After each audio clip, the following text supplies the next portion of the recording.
Bowie. Good morning, Chair, Commissioners.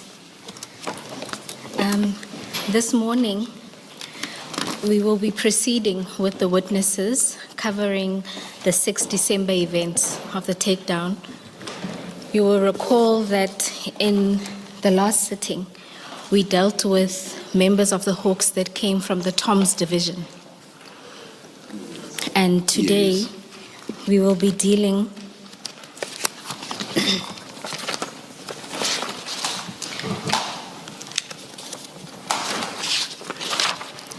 with 3 members from the Hawks, but the division's Serious Organized Crime Investigation Unit. Do we still want to hear anything about what all these officers want to say? Isn't the only person we should hear from really General 𝐬𝐿𝐫𝐿𝐫𝐿 now? Have we not heard enough from all the other officers? Chair, the testimony before the Commission was that there were 2 units of the Hawks that came to the scene. The series of witnesses that we previously dealt with only came from the 1 unit. Yes. And you will recall that there was difficulty identifying the other unit and finding those members, as well as identifying where the instruction to send those members to the scene came from. So these witnesses will deal with that instruction. It's basically to clarify who was who. Who was who and who sent them. All right. From their division to the scene. All right. But as I say, I hope at some stage we will hear from General 𝐬𝐫𝐿𝐫𝐿, because I think that's where all of this comes from. Chair, not to preempt the witnesses' testimony, but once they are done, then all fingers will point in one direction, and then we will conclude the section with that individual. Thank you, Ms. Bowie. Chair, the first witness in this series of witnesses is Captain Nortjie, and he is ready to take the oath. Thank you. Good morning, Captain. Please, your mic. I think even this very important but brief issue should be on record. Good morning, Captain. Good morning, Commissioners. Thank you. Please place your full names on record. Dale Christiaan Nortjie. Thank you. Do you swear that the evidence you are going to give is the truth, the whole truth, nothing but the truth? If so, please raise your right hand and say, "So help me God." So help me God. Thank you, Captain. Chair, Commissioners, the statement of Captain Nortjie is under tab 7 of the files in front of you. And Captain, can I confirm that you have a file in front of you with 3 tabs marked 7, 8, and 9, and your statement being under tab 7? That's correct, Commissioners.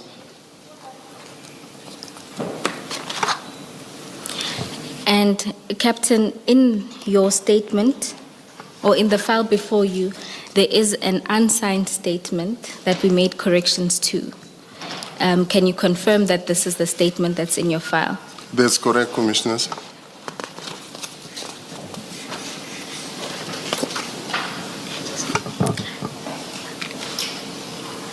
And can you confirm that this is the statement you prepared for purposes of giving testimony before this commission? That's correct, Commissioners. Thank you. Captain, can you go to paragraph 2 of your statement where you deal with your background? Can you briefly summarize your background for the commissioners? That's correct, Commissioners. I started my career in the police in 1987, underwent my training at Bishop Labour's College in Cape Town. Upon that same year, in December, I was attached to Crime Intelligence Soweto as a constable. Between 1995 to 2002, I was stationed at the then Syndicate Fraud Unit, Johannesburg.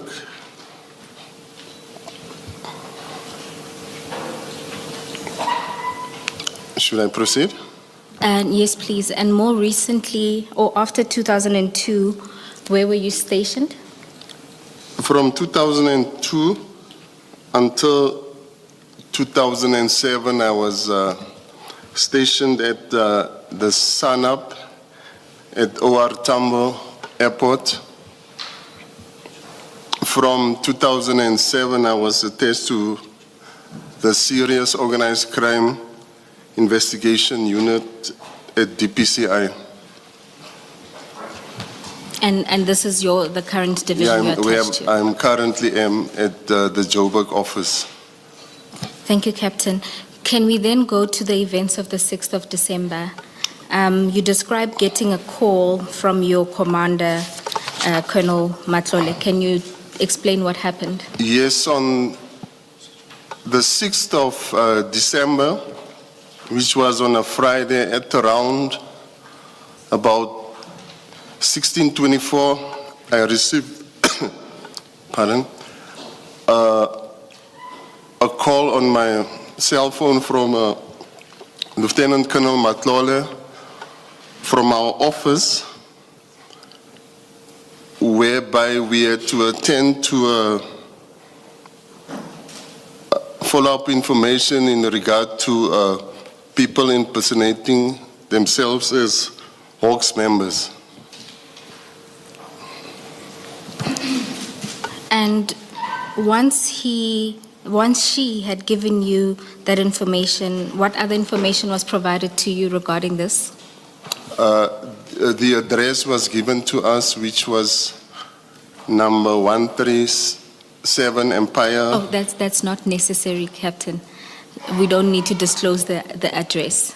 And did she explain where this information came from? Yeah, she explained to me that the information comes from Colonel Serfontein, our commander. Thank you, Captain. And once you then had the address at your disposal, what did you then do with your team members?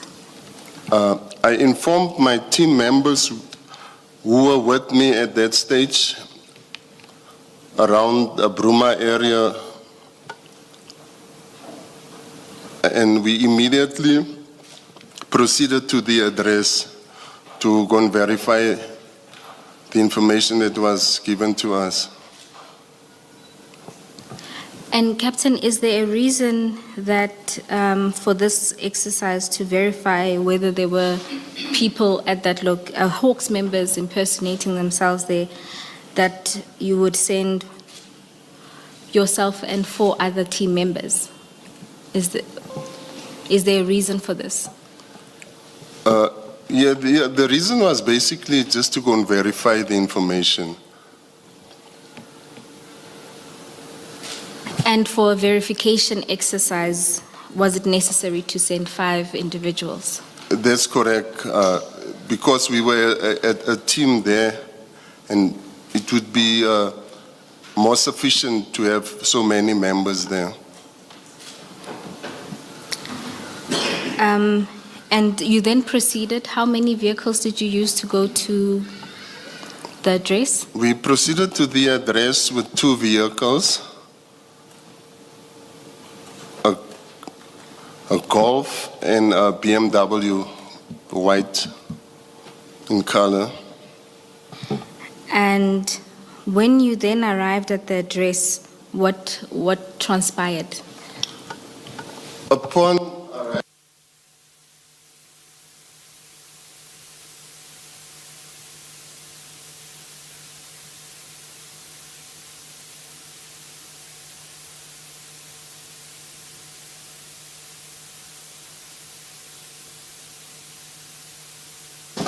Captain, your mic. If you can just keep them on, yes. Thank you.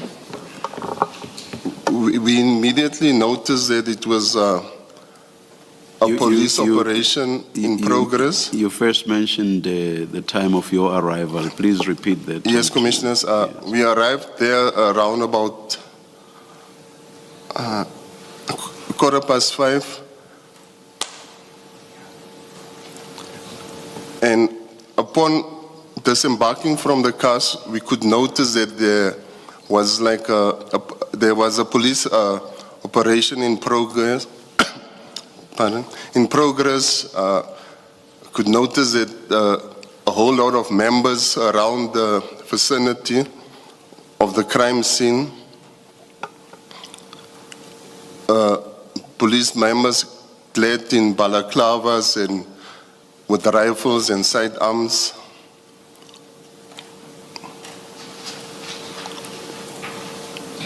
And what else did you observe in paragraph 6.1? You talk about the members of law enforcement that you saw. At paragraph 6.2, you note some of the vehicles. Yeah, What were your yeah, observations? some of the vehicles they didn't have registration, some were unmarked as well. And you say that this suggested that there was an operation underway. Yeah, that's correct, Commissioners. And then you also note that they were communicating, the officers, with radios. Yes, yeah, some were communicating with the radios. My apologies. Captain, you also mentioned that they were somewhere in bulletproof vests, and you also saw uniformed officers. That's correct, Commissioners. So at that point, from your observation, you saw that it was a SAPS operation. Yes, on what I observed, like also approaching the whole setup where the operation was, I mean, like with the way they conducted themselves, and through my experience witnessing police operations, I could notice that it was a police operation in progress, and there wasn't, like, if it wasn't a police operation, there was going to be like a confrontation. Okay. Commissioners. Thank you. Thank you, Commissioner Baloyi. You say that it was then immediately apparent that it was a police operation. That's correct, Commissioners. Captain, at this point, with your experience in seeing that it was a legit operation, why did you feel it was still necessary to continue with the verification exercise? Why I felt that it was necessary to verify whether it was a police operation, just to get a reference, reporting back to my superiors. Captain, you then say you proceeded and the first person you interacted with was a Captain Kruger. Can you tell the commissioners about that interaction? Yes, my first interaction at the address close to the crime scene, I interacted with Captain Kruger. I introduced myself as Captain Nortjie from Joburg office, and whereby he introduced himself as Captain Kruger from the DPCI Tom's office.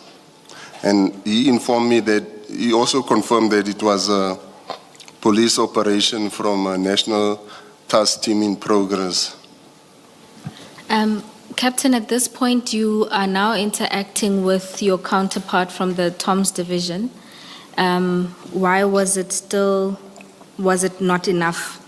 You've seen that it was a police operation. Now you've talked to Captain Kruger, who confirms it's a police operation. Was that not enough for your purposes? The reason why I had to interact with someone else that's involved with the scene is to get the reference to report back to my superiors. So once you talk to Captain Kruger, you then say the next person you met was Captain Wanda. That's correct, Commissioners. Can you explain what happens then with the interaction with Captain Wanda? Yeah, upon meeting with Captain Wanda, he came there, whereby I was standing with Captain Kruger,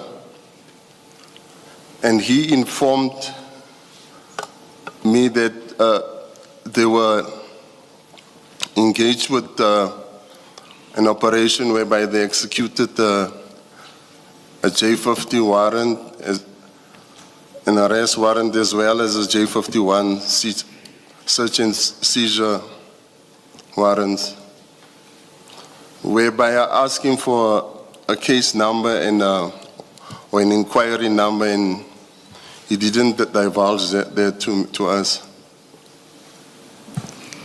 And you then say that when you asked him for these reference number, alternatively a case number, he responded by saying, tell your general to speak to General Khumalo. That's correct, Commissioners. You then say after this interaction with Captain Wanda, where you now don't get the reference or case number, you then establish contact with Colonel Matlole. Yeah, that's correct, Commissioners. I established contact with Colonel Matlole, whereby I informed her about what transpired, and whereby she also informed us that we should withdraw, and I informed the members that we should withdraw and that it was a legit police operation in progress. And Captain, how much time did you spend at the scene? At the scene, we didn't spend more than 15 minutes upon leaving the scene.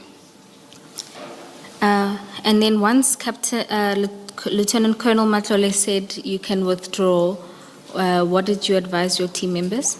I advised the members that we should withdraw, and we immediately left the premises, and whereby I reported back to her via like an SMS as to a short description or as to what happened. And Captain, in your interaction with other members, did they note anything that they would have seen when they were attending the scene? Yeah, the other members were a bit far from the crime scene. They were basically towards the end, and when I walked closer to the crime scene, I walked in with Warrant Officer 𝐬𝐿𝐫𝐿, where you were also engaged with some members of the task team. Thank you, Captain. And is there anything else you want to tell the Commission about your involvement or presence at the scene? Nothing. That's all that I can say. Thank you, Captain.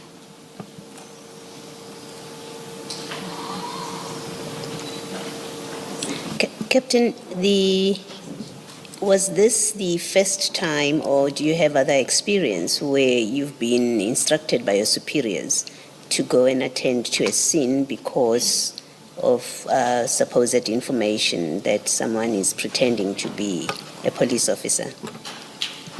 Is this something common and that you have experienced? No, this was basically the first time, Commissioners. All right, thank you.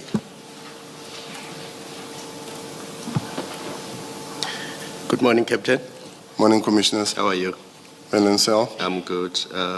I have 3 points, and the first 2, I think you're just going to confirm what should be general knowledge.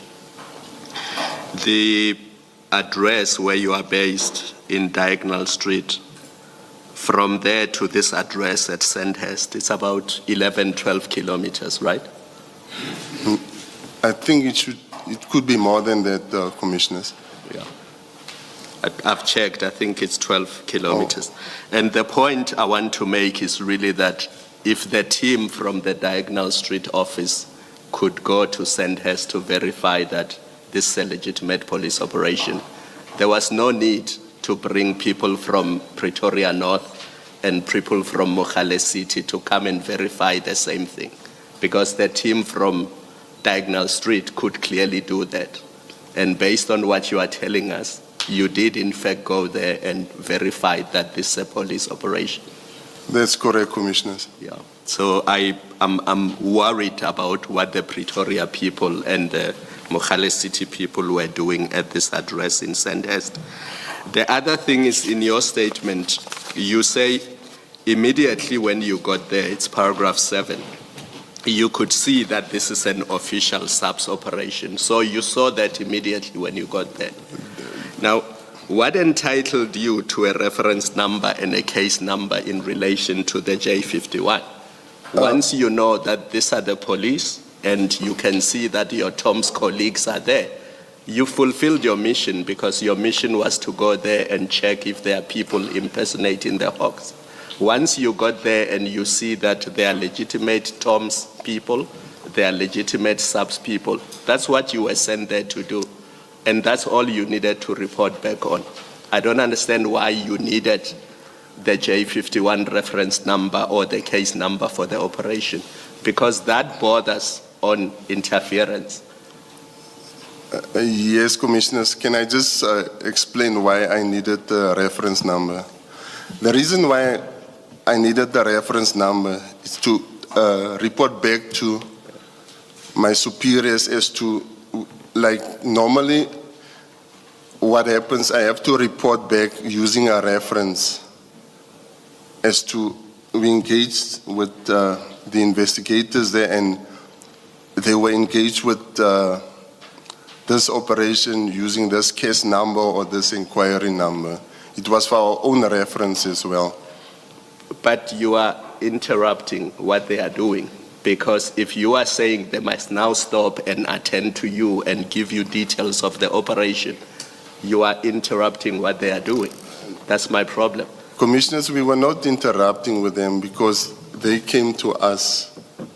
We didn't ask for them, they came right there to us and informed to say that they are engaged with executing a J50 and a J51, and whereby I asked just for a reference, whereby I can report back to my superiors as to say, we went there to verify this, and members were, and whereby I just report back to say members were busy with this regarding to this case.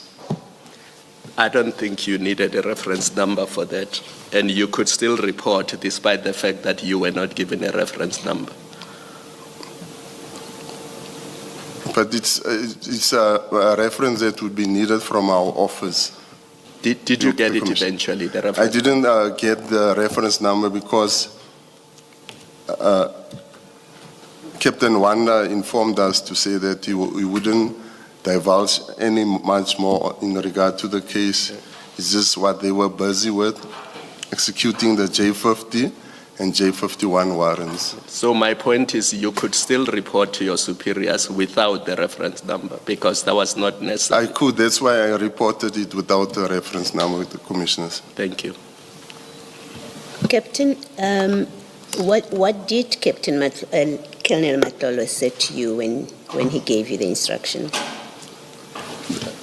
That we should proceed to the address and to go and verify whether, because there's information that there's members, to verify whether that there are members impersonating themselves as Hawks members. And you say upon receiving that instruction, you immediately said to your team that you were with, let's proceed to that address. Yeah, I spoke to the team and then we proceeded to the address. And when you got there, you parked your vehicles and you proceeded, you in particular, with Warrant Officer 𝐼𝐸𝐵𝐻, you proceeded to the gate. That's correct, Commissioners.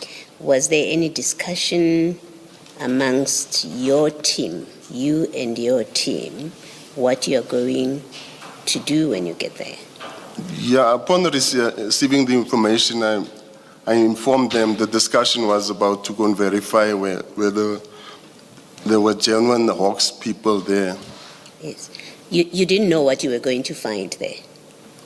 You were just told there are people that are impersonating. That's correct, Commissioners. The Hawks. And that's you correct, just Commissioners. proceeded, parked your vehicles and proceeded to the gate. That's correct, Commissioner. Without any plan of what we do if we find indeed these are impersonators. No, the plan was there. We were going to act if we saw that it was an illegitimate operation. What was the plan? And at which point did you discuss the plan? I'm putting this to you, I'm asking you this because you are going into a scene that you're telling us you knew nothing about, except that there are people who are impersonating the Hawks. So this is a scene you know nothing about. That's correct, At Commissioner. which point do you discuss a plan about how you're going to approach this, which you don't know anything about? Hence that we were not going to rush into the scene as to just blindfoldly. We were going to approach the scene systematically if it was not a genuine scene, and from there we were going to call for more backup. At which point did you or would you discuss a systematic approach? I ask as a layperson. I imagine you walking into a scene that potentially has got criminals who are armed. That's correct, potentially, Commissioner. and I'm assuming you know nothing about that scene, unless you know what's going on there from your discussion with Captain Matlole, with Colonel Matlole. Unless you know what's going on, I'm assuming you go there knowing nothing about that scene, and you potentially expect there are criminals. At which point do you discuss your approach to that scene? Hence, as it is approaching scenes like this, whereby there could be a potential confrontation and such, we always have members that are on standby to come immediately, more force towards the scene. And you would have, summoned them once you meet resistance? That's correct, So Commissioner. effectively, what you're saying to us is you walked into an unknown scene without a plan at that point, and you walked straight up to the gate. No, it's not that we walk straight up to the gate. Yes. What we observed from a distance, we could see that it was a police operation in progress, Commissioners. Okay, so even before you got to the gate, you were satisfied this looks like a legitimate police operation? That's correct, Commissioners. Okay, thank you. Thank you, Chair. Chair, one more question. Captain, if I can refer you to tab 9 of the file in front of you, you'll see there's a sticker, of course, marked EAK1. It's the last document in the file. Can you see that? Just repeat that again. In tab 9 of the file, the yellow tab, you'll see there's a yellow sticker that's marked EAK1. Yes. And it looks like a screenshot or picture of a conversation.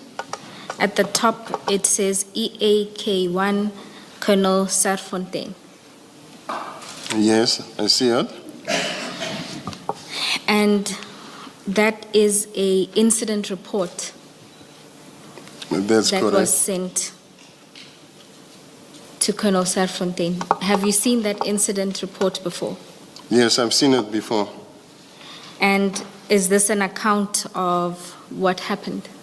That's correct, Commissioners. Now, if you go to number 2 of that incident report, it says they informed us that they executed a J50 and J51 warrants, and they didn't want to show us J50 and J51.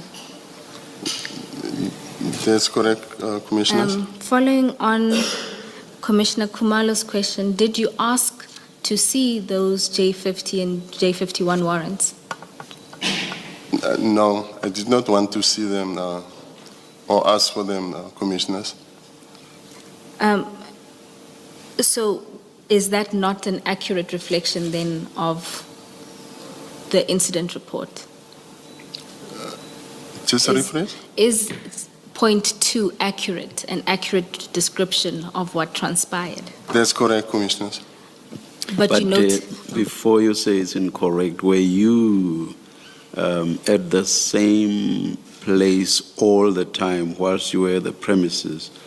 Weren't some of you here, others there, and so on? Yeah, I was in a radius of 10 meters whilst I was there, Commissioners. And were you the only one that spoke to the police that you found there? It was myself and Warrant Officer 𝐦𝐨𝐫𝐞. Like, as we were, I was... Of your group? That's correct, Of Commissioner. your group, were you the only one that spoke to the police that you found at the It was me and Warrant Officer 𝐦𝐨𝐫𝐞. All right, thank you. And Captain, do you know if Warrant Officer 𝐦𝐨𝐫𝐞 requested to see the J50 and 51 warrants? No, because I was the only one talking to one of the investigators. Oh, so you were the only one Yes, talking. That's correct, Commissioners. I suppose the only issue is that from point 2, it looks or suggests that a request was made to see the J50 and 51, and that request was then denied. No, we did not want to see any of the warrants. Right. Thank you, Captain. Can I just check, Captain, this document, you were asked if you've seen it before, this very one that you're looking at. What This does it one. mean? What does that answer mean? Did you prepare this or was it forwarded to you? This document, as I mentioned early on, I gave a short report to Colonel Matlole, whereby she sent in a full report. Okay. Upon being in contact with me, she verified whatever is in this document in front of me, whether it's that what transpired there, then which I said yes.